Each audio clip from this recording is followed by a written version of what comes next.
When I saw my step-grandson using his tool in that way, I couldn't help myself and immediately thought of I'm here to tell you about something that happened to me a while ago, at the start of July.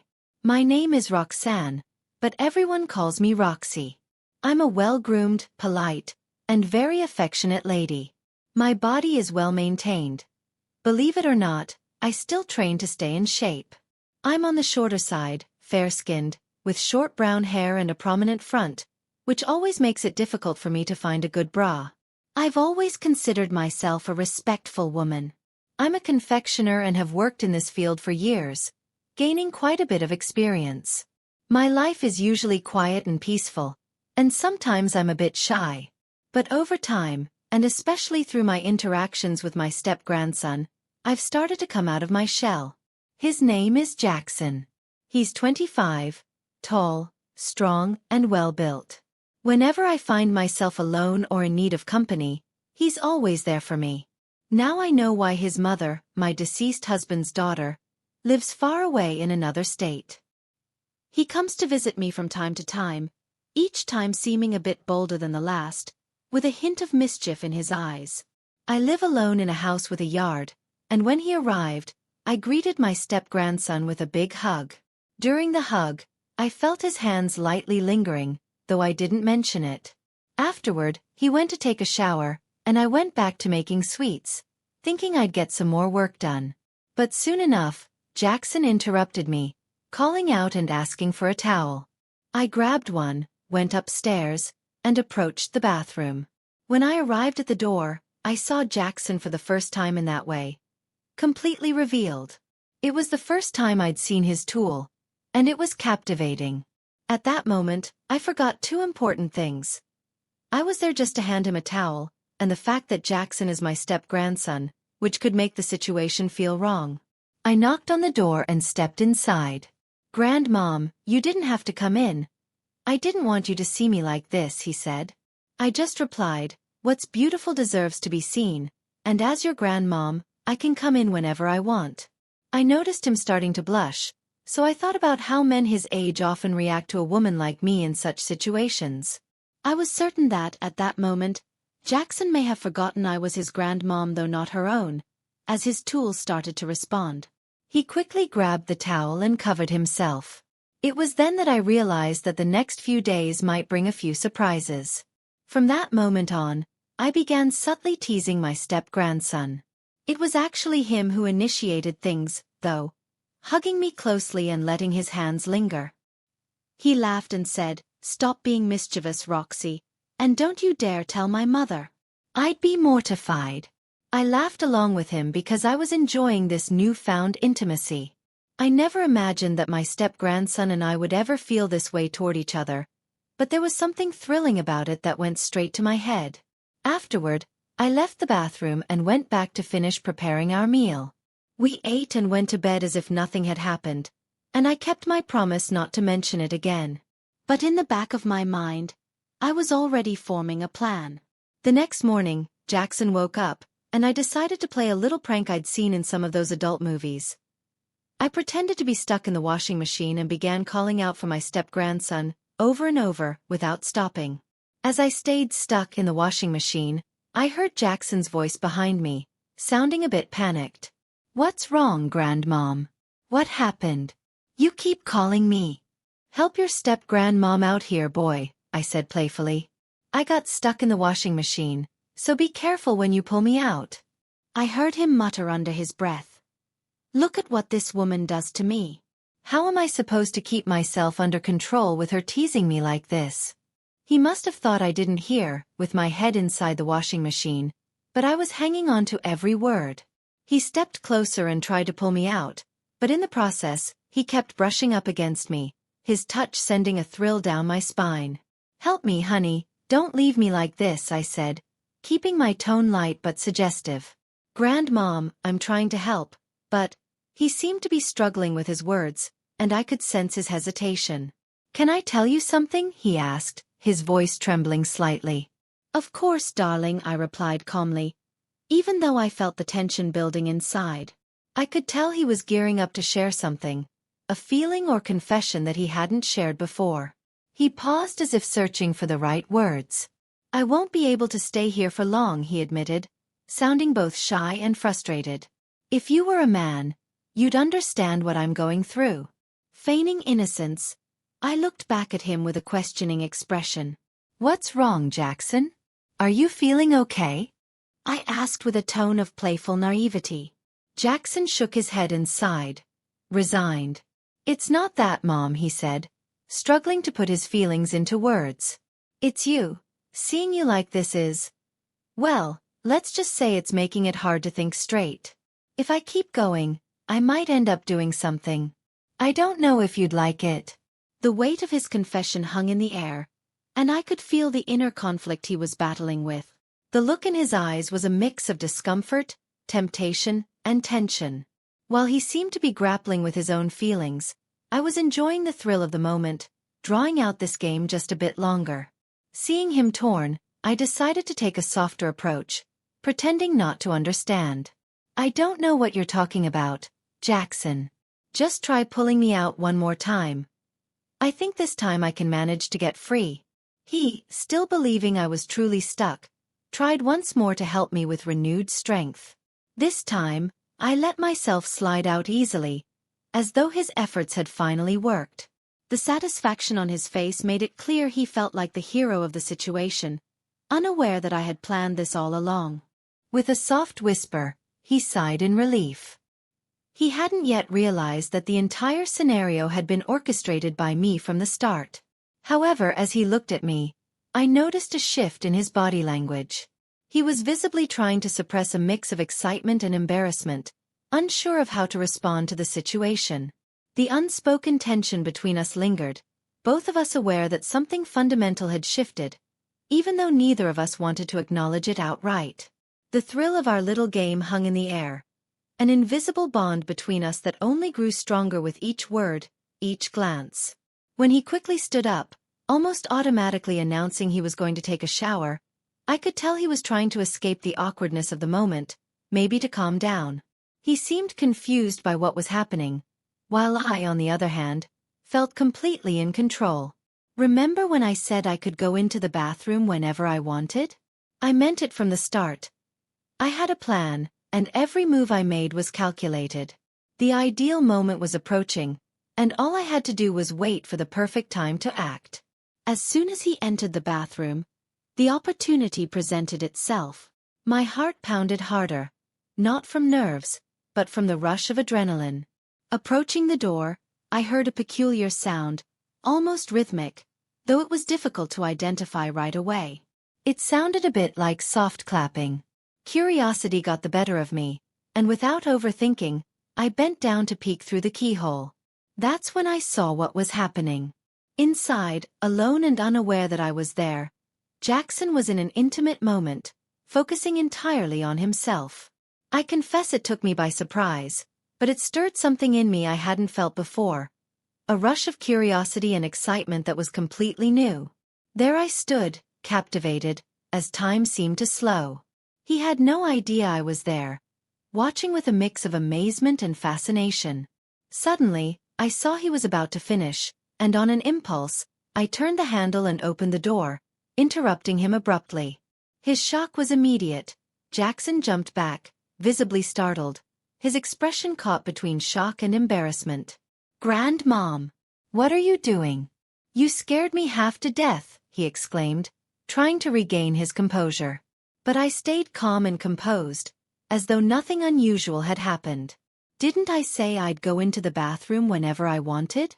I replied confidently. "Well, I've decided it's the perfect time for my shower, and I want to take it now. May I?" He blinked, still processing, then replied with a slightly nervous smile. "Sure, go ahead, Grandma, but just so you know, I'm not responsible for what might happen." I smiled, seeing him try to keep control, and decided to push just a bit further, making it clear I understood more than he thought. "Oh, and what exactly do you mean by that, Jackson? Are you talking about your tool?" I glanced down, where he was still trying to conceal what had just happened. "There's no use in hiding it. I saw what you were doing." His face turned a deep shade of red, and he stayed silent, clearly at a loss for words. I knew he hadn't expected this reaction from me. It wasn't my intention to make him feel embarrassed, but the surprise of my directness had caught him off guard. After a moment of silence he mumbled, "You left me like this. It's your fault." I met his gaze, feeling the intensity of the moment, and replied, "So it was my fault, was it? Let me fix that now." The tension in the air was undeniable, something unexpected and electric. Without further thought, I leaned in and kissed him under the warm shower water cascading over us, heightening the closeness and connection in the moment.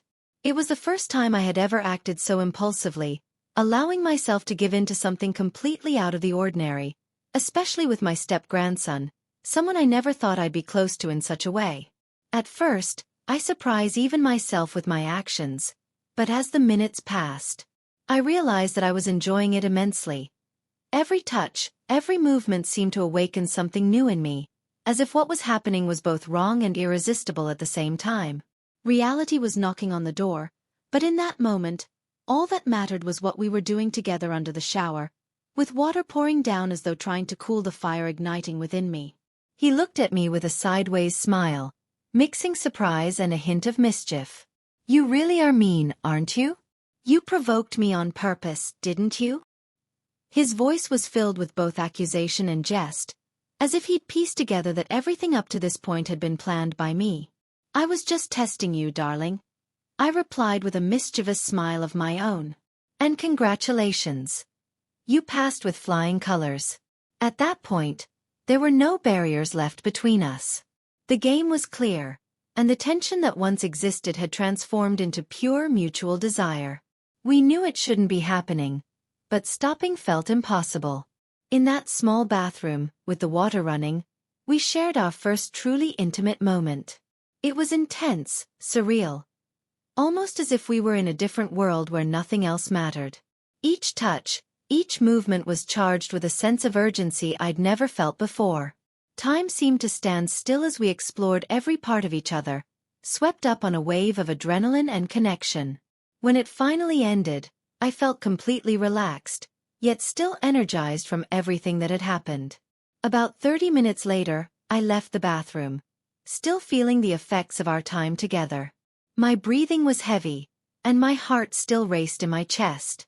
The memory of what we had just done echoed in my mind, and the mix of satisfaction with anticipation for what could still unfold filled me with excitement. I walked into the living room, where I knew he would soon join me. There was something in the air, an electricity between us, even from different rooms. I sat on the sofa, still damp from the shower, waiting, knowing it wouldn't be long before we might be drawn back to that undeniable desire. Before continuing with this real account of infidelity, don't forget to subscribe to the channel and leave a like. As I sat there, minutes passed slowly, and I reflected on everything that had happened. Would it change things between us? Was what had happened only the beginning of something bigger that I might not be able to control? One thing was certain. That afternoon had changed everything. There was no going back. We were now connected in a way that was completely different, and something told me we'd soon find ourselves drawn back into the fire that had been lit between us. When he returned, he didn't just sit down beside me. He came close, close enough that I could feel his breath. The atmosphere felt even spicier this time, and his curiosity was evident. Jackson looked at me directly, almost as if he were mesmerized. My face began to heat up, embarrassment creeping over me. It was becoming common for him to look at me that way, and the intensity of his gaze left me unsure of how to respond. I tried to hide my embarrassment, but he noticed, breaking the ice with a laugh. I felt relieved and joined in, the tension melting away and transforming into something lighter, almost humorous. It was amazing how quickly things could change between us, from something tense to shared laughter. Then, out of nowhere, Jackson leaned in and began playfully nuzzling against my shoulders as if it were the most natural thing in the world. I was so taken aback that I didn't say anything. He laughed as he did it, his words light yet full of affection. "Grandma, you're amazing. I love every detail about you." Despite his playful tone, the sincerity behind his words caught me off guard, and I could feel his genuine affection shining through. He was admiring me in a way I had never imagined, and it touched me deeply. When he said that I looked beautiful, that he loved every detail about me, I knew it wasn't just a joke. He truly saw something in me that I hadn't seen for a long time. That filled me with a joy I couldn't quite describe. Maybe it was the simple fact that I felt important again, or perhaps it was the unconditional love he showed so openly. Not knowing how to react, I simply smiled shyly, his words touching me more than I expected. I blushed, feeling so embarrassed that I couldn't hide it. My beloved Jackson was leaving me speechless, unsure of how to respond, yet there was a tenderness in the moment that made me smile. While I was still processing everything, Jackson leaned in and gave me a soft kiss on the cheek. It was a simple gesture, but it carried so much affection that I felt warmth in my chest, a good feeling I hadn't experienced in a while. In that small act, he seemed to be showing me just how much he loved me and how much he cared. I decided to let the moment flow, allowing my Jackson to express his affection in his own way, without worrying about right or wrong. After all, I trusted him with all my heart. He was my step-grandson, and I knew there was a genuine bond between us. "Okay, Jackson. Now what do you want Grandma to do?" I asked with a smile, freed from my worries. He looked at me and said, "It's all yours." We went into the bathroom together once more, and this time, everything felt even more intense than before. The hot water poured over us, enhancing every sensation. Without words, we were in sync, each understanding what the other wanted. The bath became much more intimate, much deeper, as if the warmth of the water and the feeling of being close intensified everything. Later in the evening, it happened again. We met in an unspoken fantasy, exchanging glances and gentle touches that spoke volumes. And the next day, and the day after that, it continued. Throughout that week, time seemed to stand still, each touch, each kiss more electrifying than the last. I realized I was living the best week of my last 30 years, as if a part of me had come alive again. My step-grandson had awakened something in me, showing me just how much life there still was to enjoy. At 65, I felt more alive than ever. I decided I wanted to embrace all that life and my body still had to offer. I wanted to feel, experience, and be unashamed of who I am. After all, life doesn't have a set age to start truly living it. Now that I've rediscovered myself, I feel an irresistible urge to go out more, meet people, and enjoy life with anyone who wants to be by my side. I don't care about others' judgments. I own my body and my life, and I'm going to enjoy every moment of it. These recent experiences have been a complete rediscovery, each moment bringing a new sense of freedom. I'm no longer afraid of what people might think. The opinions of others no longer define who I am. If anyone wants to join me on this journey, they're welcome, because I'm ready to embrace all that life can still offer without limitations. These moments I've shared are only the beginning, and I'm sure there's so much more to come. If you liked my story, subscribe to my channel and leave a like. I'd love to share even more with you.